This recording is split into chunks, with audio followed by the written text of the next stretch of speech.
This is Shopify Masters, the e-commerce marketing podcast for ambitious entrepreneurs. It's powered by Shopify, the easiest way to sell online, in person, and anywhere in between. To start your free 14-day trial, visit shopify.com.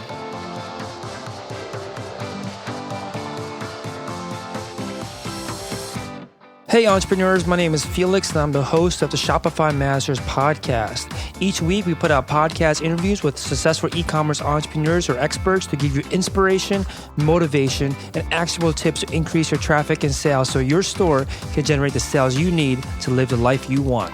On today's podcast, you'll learn from an entrepreneur that disappointed 2,500 Kickstarter backers and the story of how he made it all right. In this episode, you'll learn how to find what product features your customers care about, how to use Reddit for feedback and as a sales channel. It's actually this entrepreneur's #1 sales channel, and the tough lesson that this entrepreneur learned when he blindly trusted professionals. Today, I'm joined by Gareth Everard from RockwellRazors.com. That's RockwellRazors.com.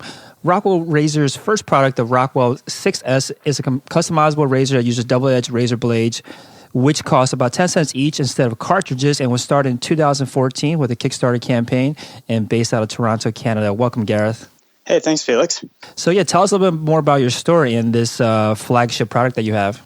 Yeah, absolutely. So Morgan and I, my co-founder, and I met in our senior year at Western University in London, Canada. And we sort of connected over just talking about pain points in the razor industry. We were both very into entrepreneurship and noticing that the razor industry in particular had a lot of really marketing gimmicks that were kind of keeping it afloat.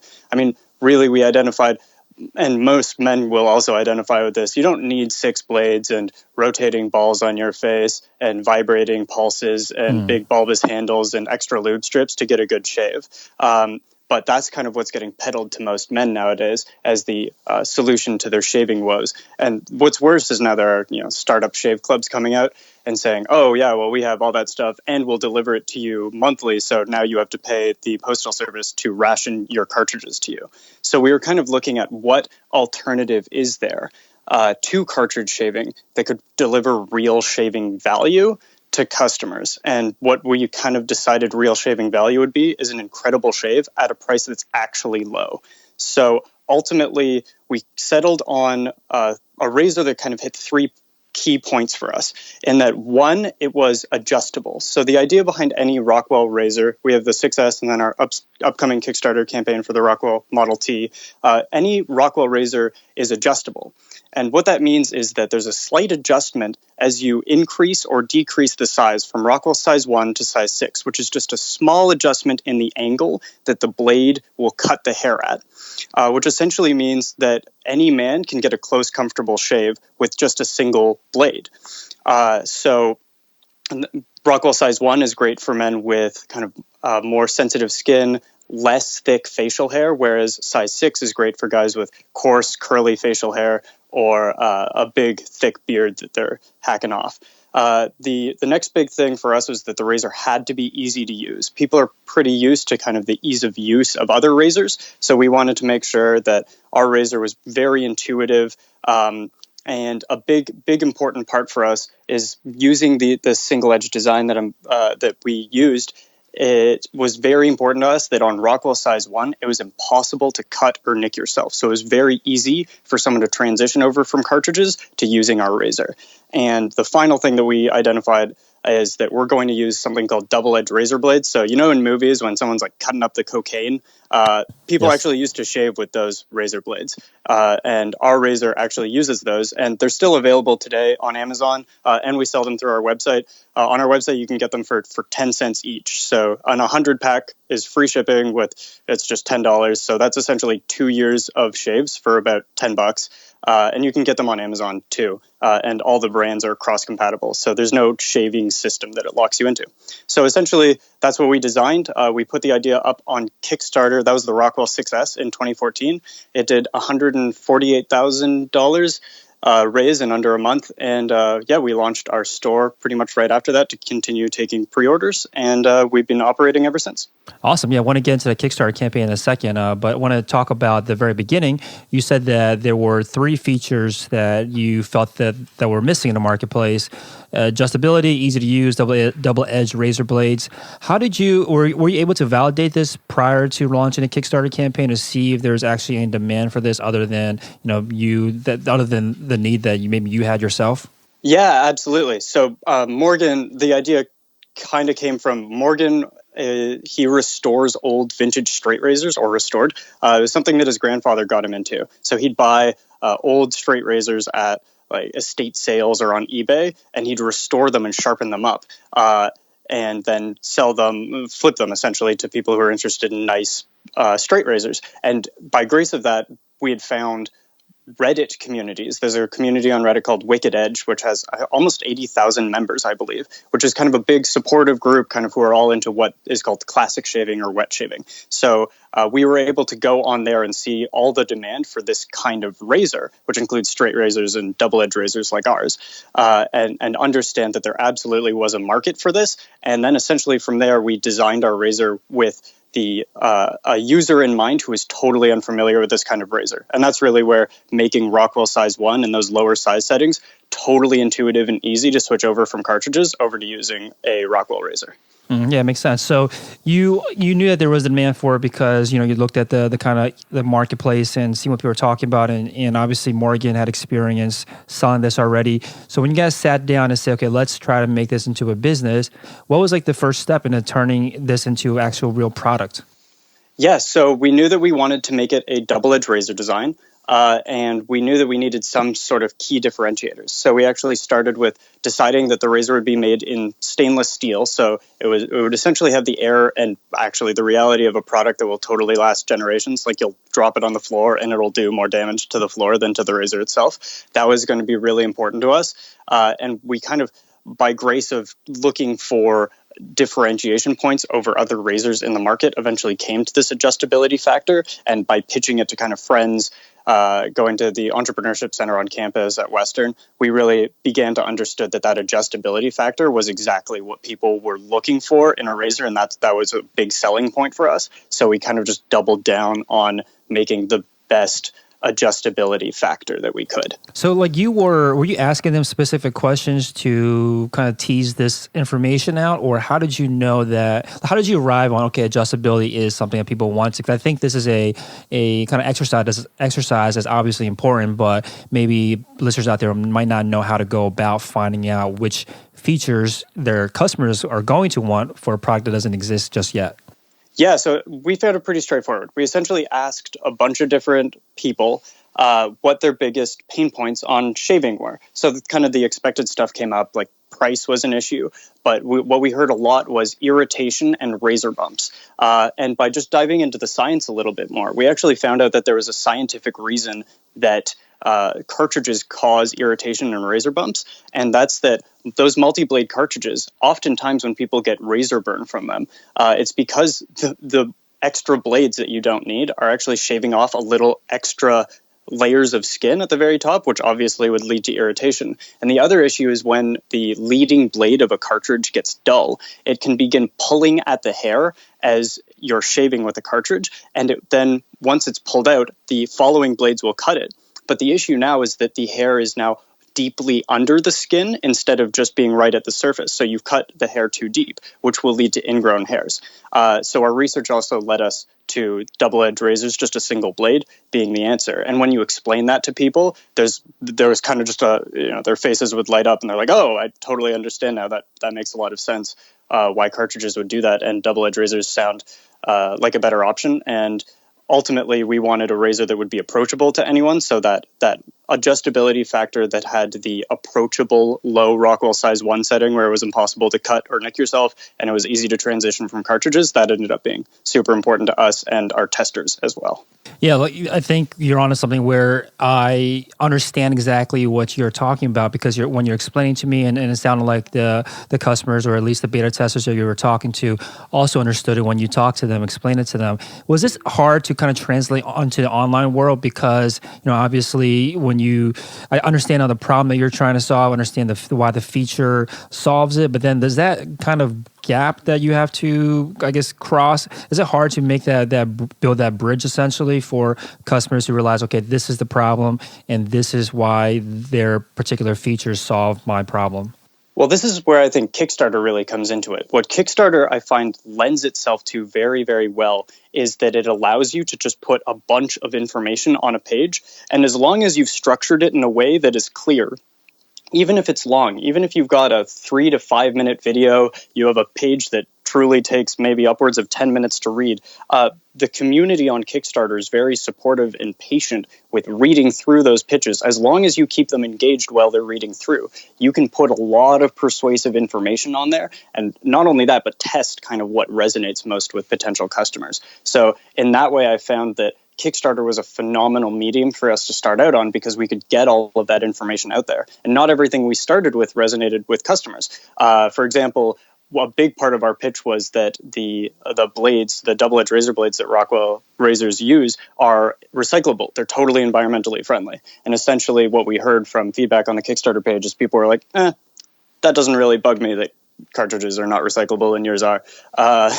So we learned, but that was a big factor for us. And then we were like, okay, I guess we have to change our pitch on that aspect. So Kickstarter is really helpful in terms of testing persuasive content.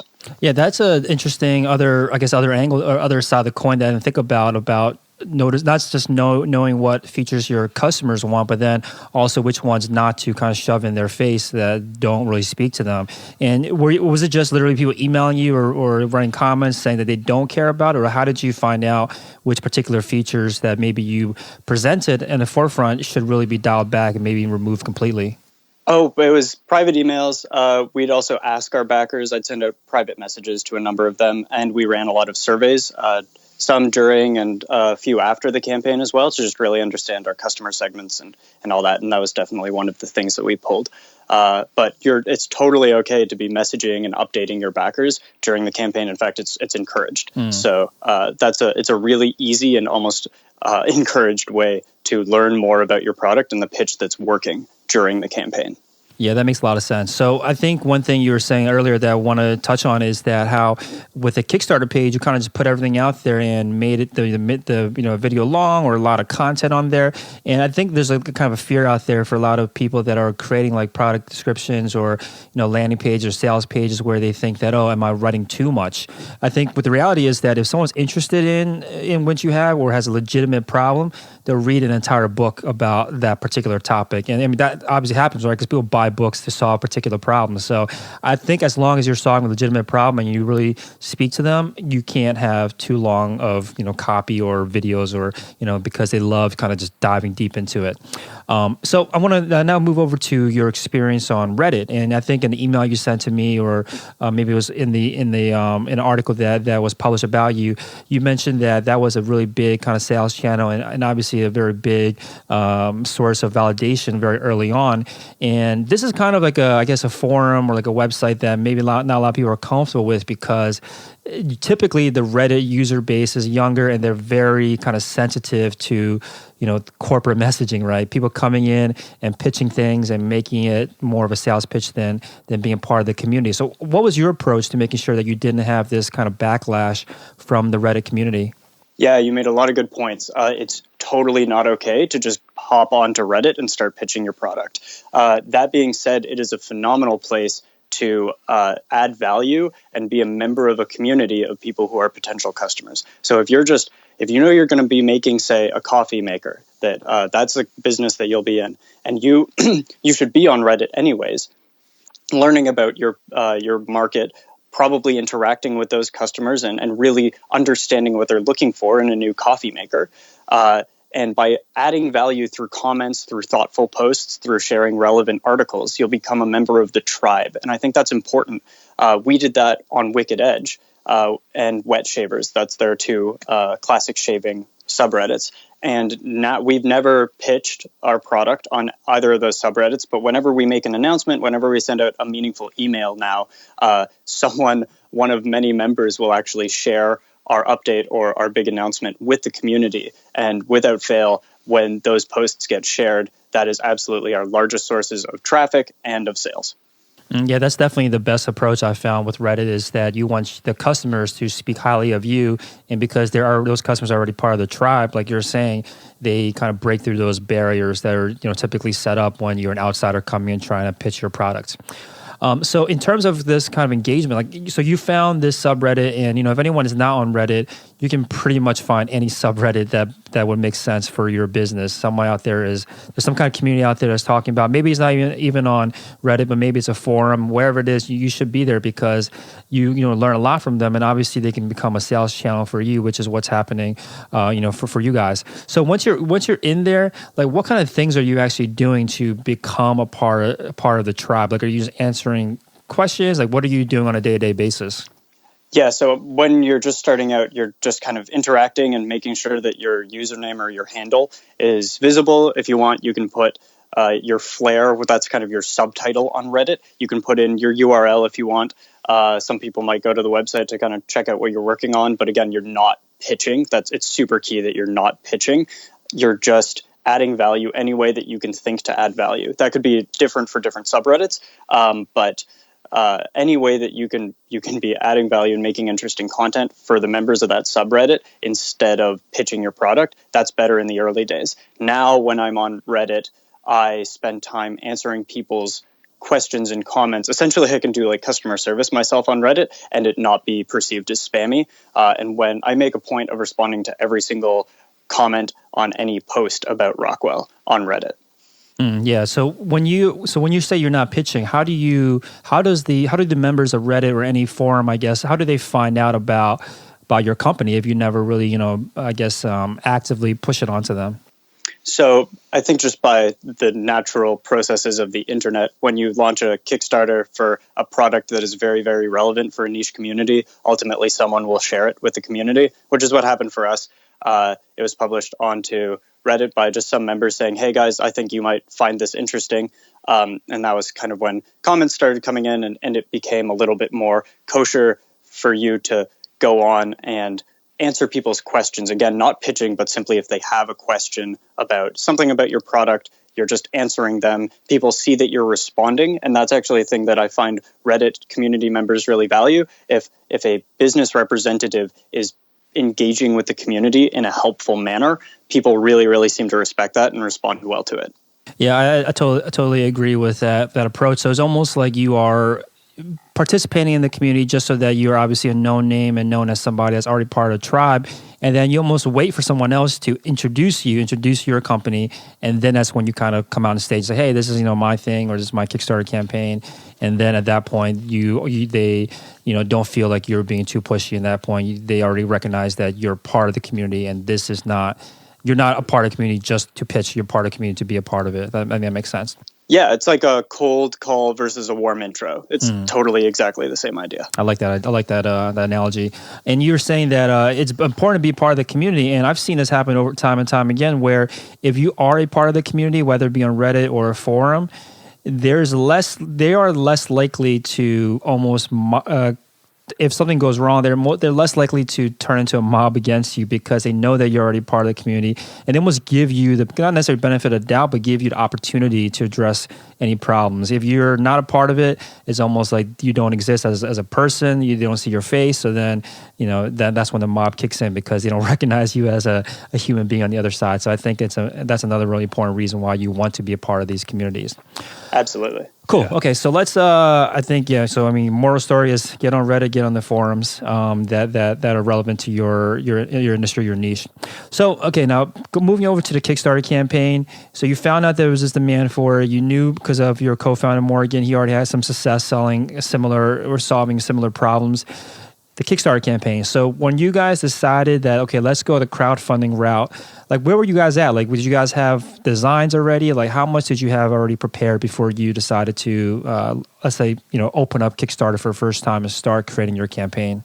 Yeah, so we had 3D printed prototypes that were quite good. We had made just an initial metal prototype of the razor, and that's what was used in the original Kickstarter video. And that's kind of where we were at. And we had a manufacturing agreement with an American investment casting manufacturer, which is one way to manufacture stainless steel. So we had an agreement in place that we had not executed yet or gotten the pre-production samples from. Okay, cool. And when it came to producing the video and the copy on the page, we're talking about probably 10 minutes ago about how you have to format everything in a certain way so that it's, easily readable or easily digestible. Can you give us some tips on your approach? Obviously you have another Kickstarter campaign probably going live, right, at the time that somebody's listening to this. How did you go into this next Kickstarter campaign? Like, what did you learn about the first one in terms of the content itself that you made sure that you want to hit again the second time around? Yeah, so the first one, we're actually going about making the content on the first one in this upcoming Kickstarter campaign for the Model T very similarly. We made content the first time, and we made a rule with ourselves that we would get feedback from 100 people. 100 people was our rule. And once 100 people had given us feedback on the video and the clarity of the copy and the pictures and everything that we had on the page, and they were happy with what it looked like, then we would go live.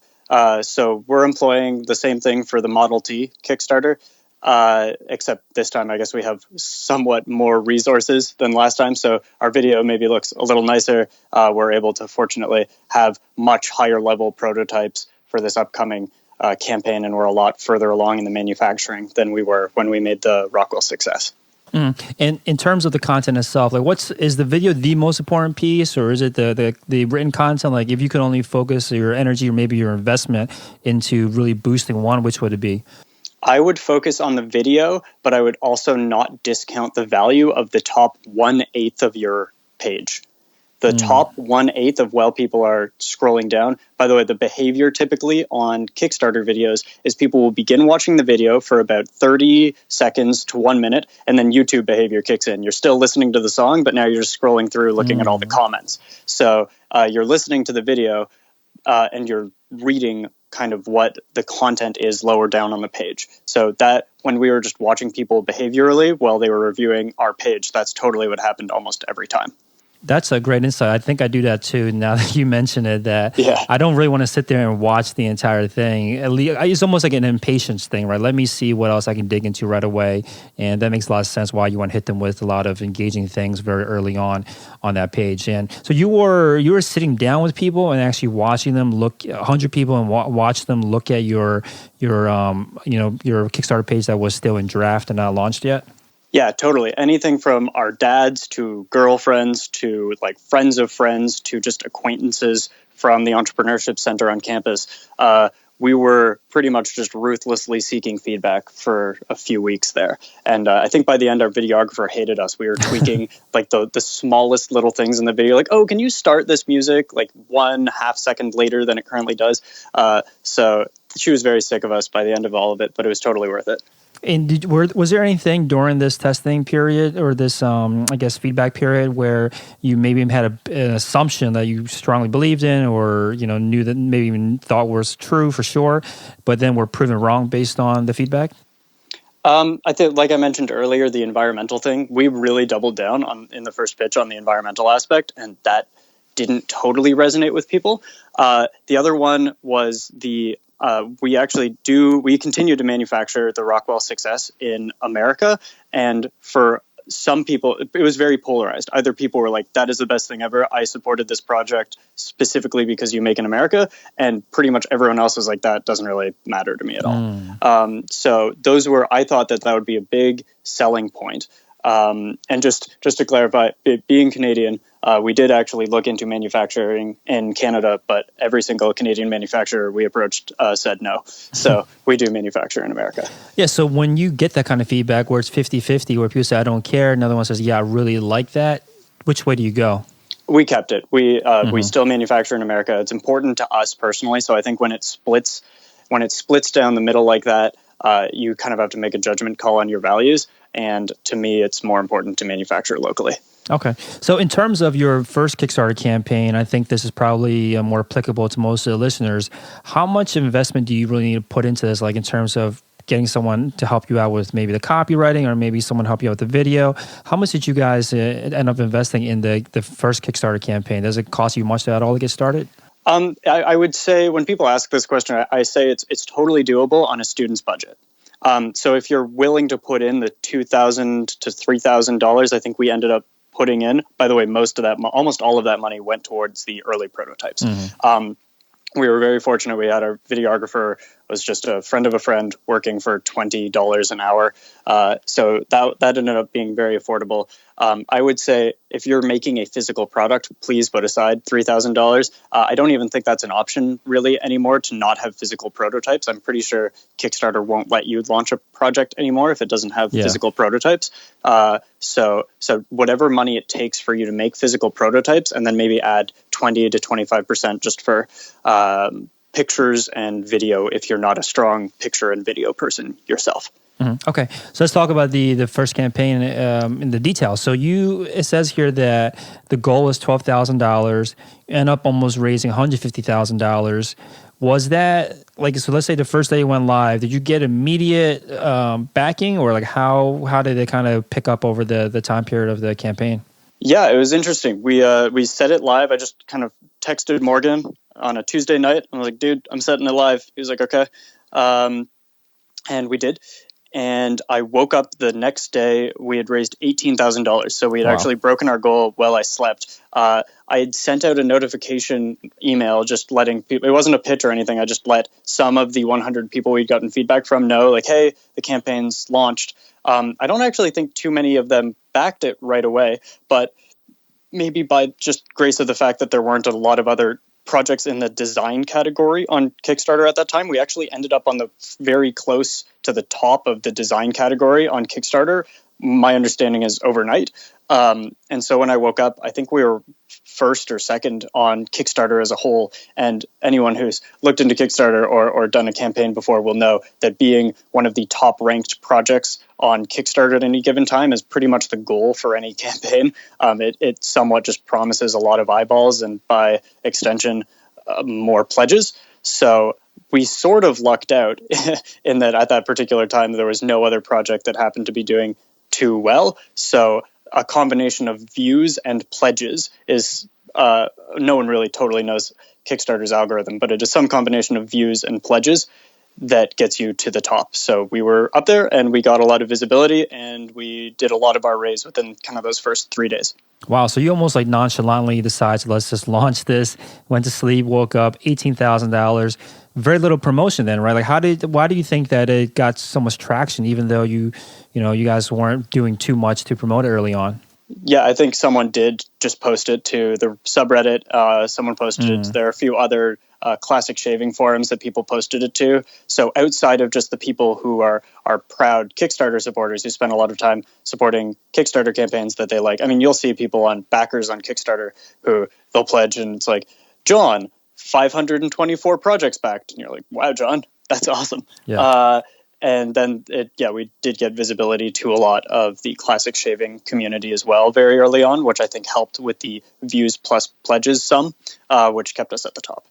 So this obviously worked out for you guys organically, where people knew about it or knew about you and knew about this project and decided to spread it on your behalf. And it worked out organically, like I was saying. So would you recommend, other listeners out there, maybe would you take this approach where you would try to connect with influencers or maybe power networkers, I guess, in specific communities first, and then see if they're willing to work with you to help you promote it? Like, how can you... obviously organic is worked out for you, but if someone wants some more, I guess, control over success on Kickstarter, is it possible to set yourself up for success by, maybe going about it more methodically? Yeah, I think if you're doing your first physical product and this is your first time on Kickstarter and maybe your first delve into entrepreneurship, I would really focus on those niches and adding value to niches and finding people in a niche specific to your campaign and your product, rather than trying to pitch TechCrunch and Wired to feature your product. Not saying that that's impossible, that they will feature you, but typically those larger outlets that people really gun for coverage, which is what I think you're going at, typically they're looking for a narrative that goes beyond, hey, please check out my Kickstarter. I think it's pretty cool and I think you might too. So typically the safer thing, if people are looking for a more guaranteed baseline level of success, I think that connecting with influencers in your niche, like you mentioned, is probably the better way to go. That's what I'd recommend.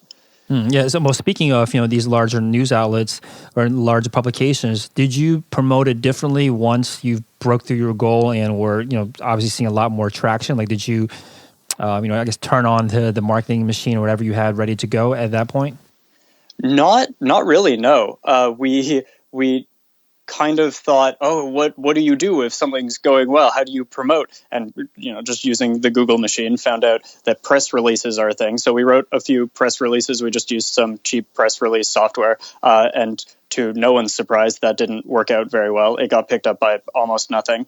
And really, our campaign wasn't featured in any big outlet. It wasn't featured in anything. Not that there's no value in that. I think that that's how a lot of Kickstarter campaigns that blow up do very well for themselves, that traffic is directed from Uncrate or Huffington Post or sites like that.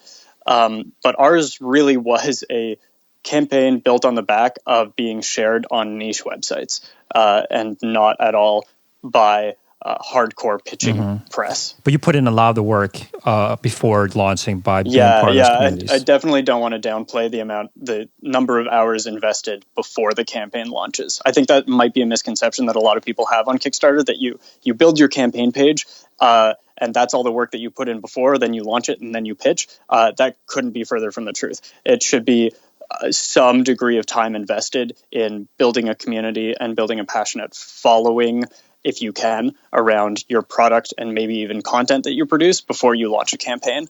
And then definitely pitch press right before your campaign if you've got a compelling story to tell, and continue to pitch press during the campaign. But don't think that you can just make the page, throw it up on Kickstarter, and people will magically find you. Did anybody approach you though by the time, like, let's say, you obviously broke through your goal overnight, and then was that a story in itself enough for people to want to reach out to you and say, hey, let's learn more about what these guys are doing? It's actually interesting. I don't think even in 2014, $150,000 on Kickstarter still wasn't really moving the needle in terms of news. We have Kickstarter campaigns that are doing multiple millions. So at the end of the day, ours wasn't, anything totally magical or out of this world. We had a lot of PR firms reach out to us and people try to sell us stuff, but there weren't a lot of people reaching out and saying, hey, I would like to cover you at X big news outlet. Right, makes sense. Cool. So let's talk about the aftermath, right? This is, I think, the juiciest part of this podcast. $150,000, nearly $150,000 raised from 2,135 backers. You got the money. What happened next? Yeah, so we got the money. We went forward with the contract we had with our investment casting manufacturer in the States. They're just in the Midwestern United States. And they returned something to us called the first article. So if the first article in manufacturing is when you get a first run of 10 to 30 samples that are fully functioning prototypes of a product. And essentially, that's what you're supposed to be expecting that the full manufacturing run will look and function like. So we got the first articles from this investment casting manufacturer, and they looked amazing. We were super excited and pulled the trigger on manufacturing. Everything was looking great. In fact, we were so enthused about it that we went down to a third-party logistics place in the States. We just took a few days off school to go down and showed them, hey, this is how you assemble a razor. So you guys now can just receive all of the parts from the manufacturer. You can assemble it yourself here. Here's the list of our backers you need to fulfill to, and we're going back to school. You guys take care of it. So we thought that we had totally outsourced this whole thing, and we're quite smart. It's not that we weren't passionate about the product. We were. We just weren't sure how we were going to fulfill well, in exams, because now we're talking mid-December 2014. So we expected that the fully manufactured run would look like the first article, and we didn't actually go. Our big first mistake was we didn't go to the manufacturer to verify. We simply let them ship the full production run to our third-party logistics facility, and they began assembling the razor like they had been instructed and began shipping it out to our backers. And this is when the craziness started. I think the first thing that showed up on Reddit was, I got my Rockwell and it kind of sucks. And I was like, that's unusual, because the first articles that I have in my hands look amazing. So this must be a once-off, and it's just unfortunate that this happened. But over the coming hours, it just became more and more clear that all these people were beginning to receive their razor, and it looked terrible. And they began posting pictures that looked nothing like the first article that we'd received. So we got on the phone with our manufacturer and said, what is going on? And they essentially said, well, you gave us money. Sorry that the product doesn't look like the first article, but we do have your money and we're not giving it back to you. So goodbye. Wow. So that was a bit of a punch in the chest and a big lesson for me.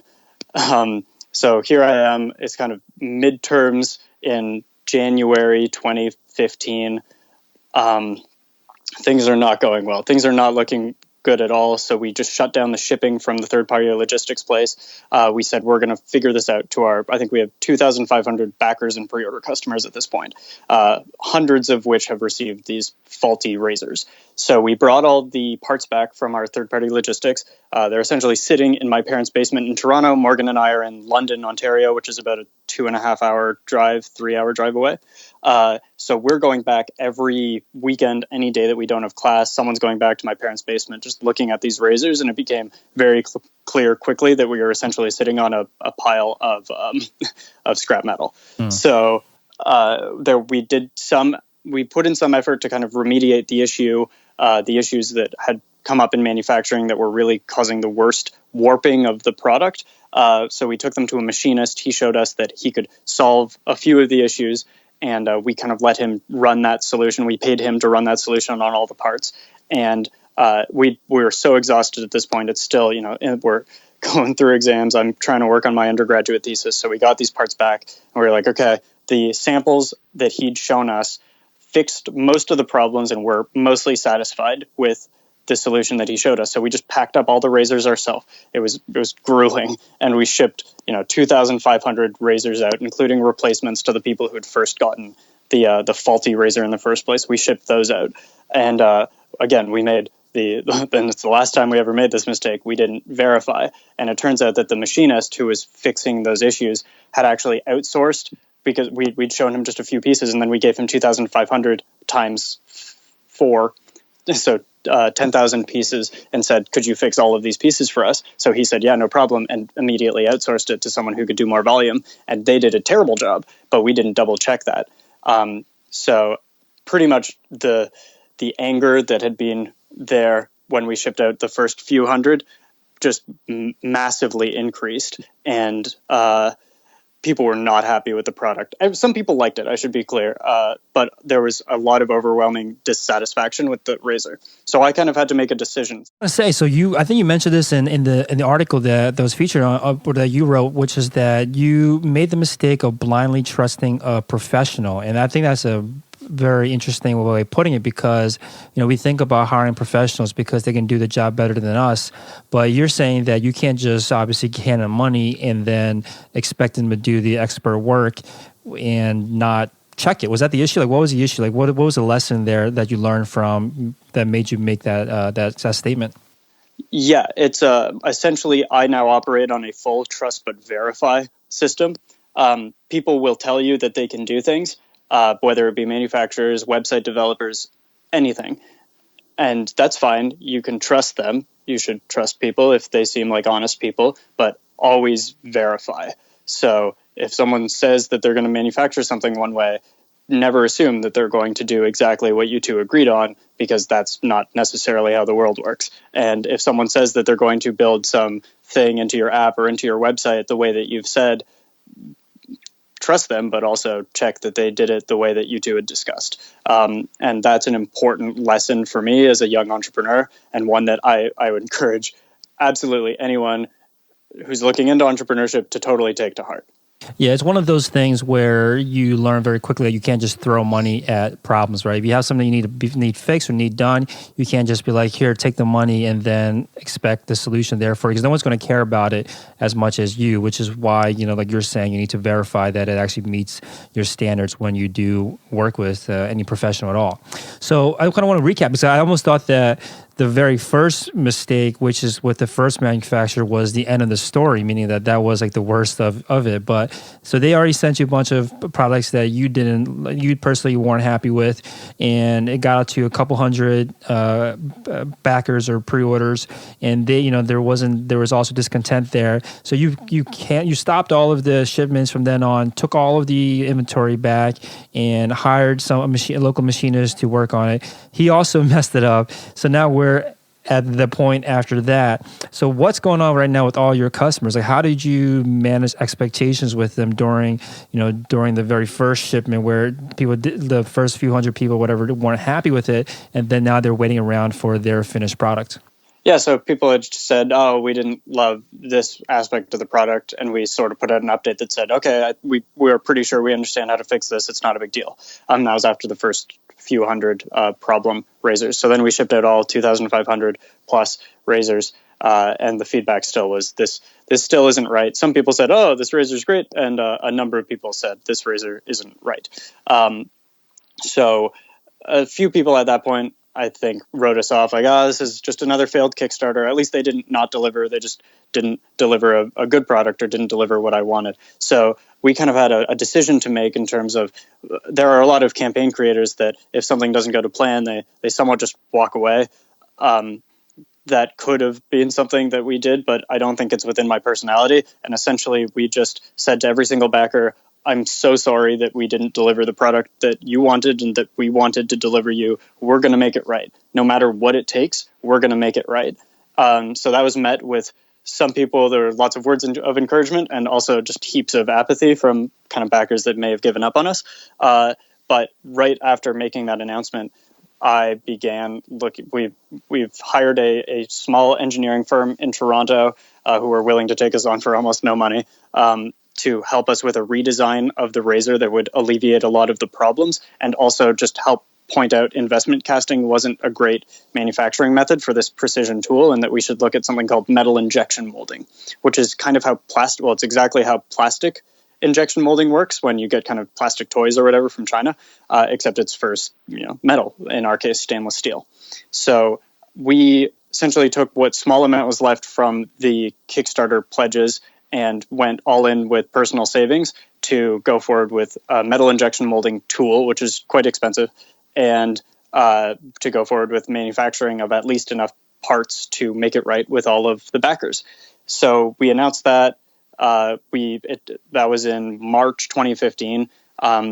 It took a long time for the tooling to get done, for the manufacturing to go through, and finally, I'm skipping over some stuff, but in January 2016, we began shipping out the replacement metal injection molded razors to every single backer that asked for a replacement, which was thousands of them, every single backer. When we sent out these coupon codes to all of them, that was a cool little bulk discount feature in Shopify. So we just used a spreadsheet and sent out these bulk discounts through a mail merge. So everyone got a coupon code for the number of razors that they'd pledged for. And so they got a free razor. We shipped it to them for free. And almost all of our backers, I think by the time that this podcast goes live, every single backer will have received their free replacement Rockwell Success. And the really good news is that the new manufacturing worked. The reviews have been phenomenal. It's kind of universal praise of the manufacturing, the design, the small redesigns that we did. It's really encouraging. People seem really happy. I'm kind of getting, instead of angry emails from people each day saying, where's my razor? Why was this razor so terrible? The emails every day. I love doing customer service now, because customer service is mostly just reading emails from people saying, thank you so much for making this really nice razor. I can't believe that you just sent this to me for free. You didn't have to do that. That's incredible. Which is funny, because we just kind of felt like that's what needed to be done. It wasn't really optional.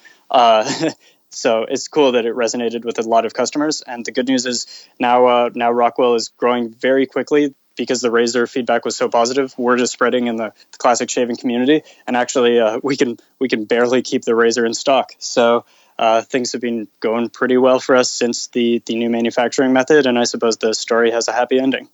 That's awesome. I think that's really commendable that you took the effort and the time, and obviously a lot of the money. It sounds like you almost went broke trying to write this issue. And it sounds like if you anyone else that runs into this kind of issue, you just kept the lines of communication open. You communicated to them, and you obviously accepted the blame for the problems, and then you end up delivering the goods. And this has probably been about a year and a half now that has passed since the initial end of the campaign, and you were able to turn things around. Like, people weren't still kind of bitter about it or anything at all like that. Like, did you have to deal with any like vocal minority that still didn't either trust you or the product or the company because of their initial negative interaction? There was actually a vocal majority until we shipped the new product, and every single naysayer, hater, whatever you want to call them, has totally disappeared. So I'm just really glad that ultimately kind of having resilience about the whole thing really resonated with people, and the product ended up very solid as well.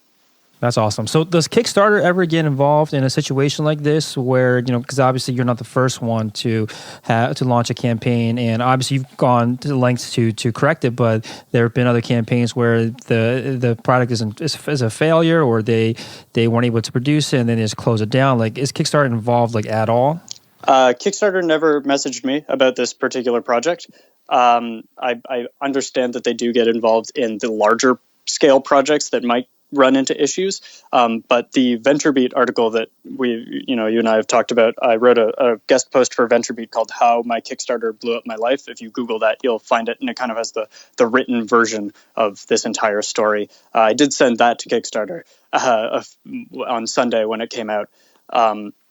And they've responded since that and said, "That's an amazing story. Thank you very much." So now they've responded, but I had to reach out to them first. Yeah, I guess that's a good thing for them not to bother you during that turbulent time. Cool. So it sounds like everything turned around for you now. And I want to talk about like how you're going to, I guess, continue this growth and continue this momentum that you have. And I think you might have mentioned to me maybe in email or in passing about how Reddit is still the strongest marketing channel for you guys. Is that still true? Yep. So Reddit's still a good marketing channel for us, but I wouldn't really call it marketing. Just typically, whenever someone receives a new mail shipment for any wet shaving related products, they'll do something called a mail call on Reddit, and it's mostly just a picture on Imgur of their what they've received in the mail. So as thousands of people are receiving these free Rockwell replacement razors, people are putting up pictures on Reddit and on these shave forums saying, "Oh, mail call, I got my free replacement Rockwell success." And then the story of the free replacement is spreading, and they're saying, "Wow, this razor is really nice aesthetically and it works really well." So just by organic word of mouth, I think we've actually made a return ultimately on sending out those hundreds of thousands of free replacement razors, which is kind of cool. That totally was not the intention or within at all my realm of expectations around sending out that much free product. That's great. So you and Morgan, are you guys still both co-founders in the company?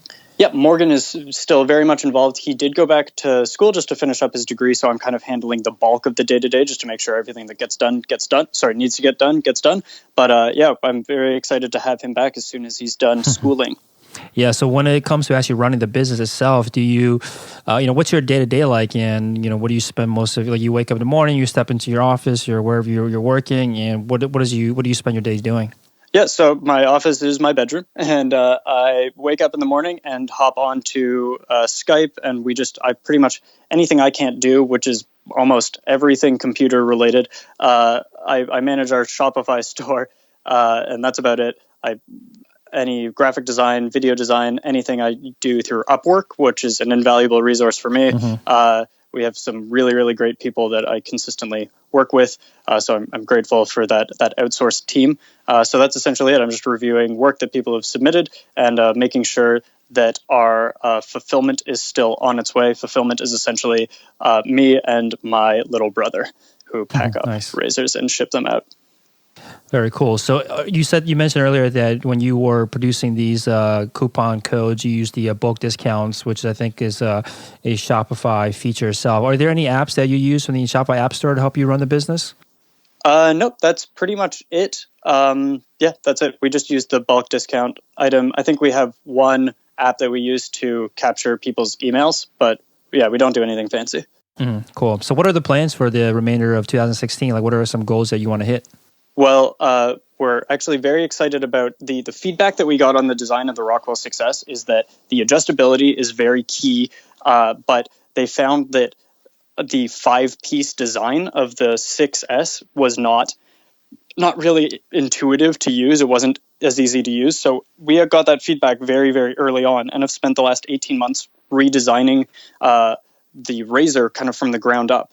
And we've come to a design that we've called the Rockwell Model T, which is a one-piece design with a dial at the top that can adjust that angle that we were talking about earlier. So it just adjusts from 1 to 6, and you can spin this dial to get whatever comfort setting you want. So depending on how long it's been since you've shaved, or if your skin is particularly sensitive that day, you can actually just very intuitively, with the twist of a dial, adjust your comfort setting. And that we have another dial on the bottom that opens up these doors on the top. It's kind of like little cool cargo bay doors, so you can drop in the 10-cent razor blade in the top. So we spent a long time making sure that this design's ready to go. It's been verified for manufacturing. We've gone through all the steps that we should have done on the Rockwell 6S, and we are launching that Kickstarter campaign on March 29th. We're really, really excited when we're hoping that there's a lot of support for the Model T, and once we meet our goal, we'll be able to start investing in the tooling that we require to get production started and hopefully make the world's best razor. Awesome. Yeah, I think this probably might come out the same day. The Kickstarter, this podcast episode might come out the same day. So today is when the Kickstarter campaign launches. Where can the listeners go to find your campaign? Like, what's the best way for them to I guess, look this up? I think the best thing for them to do would be to go onto Kickstarter and just search Rockwell Model T, or just Model T. You'll likely find it. Awesome. Thanks so much, Gareth. So rockwellrazors.com is the site. Look up Rockwell Razors Model T on Kickstarter to check out the latest campaign. Anywhere else that you recommend the listeners check out if they want to follow along with what you're up to? No, our website is the best place to do all that. We are not super social media active. Like I said, Reddit's the best place for us, but hopefully in the coming weeks and months we'll be gramming and tweeting and all that good stuff. Nice. But for now, Kickstarter is where all the good stuff is, and our website's not too bad either. Awesome. Thanks so much, Gareth. All right. Thanks, Felix. Thanks for listening to Shopify Masters, the e-commerce marketing podcast for ambitious entrepreneurs. To start your store today, visit shopify.com for a free 14-day trial.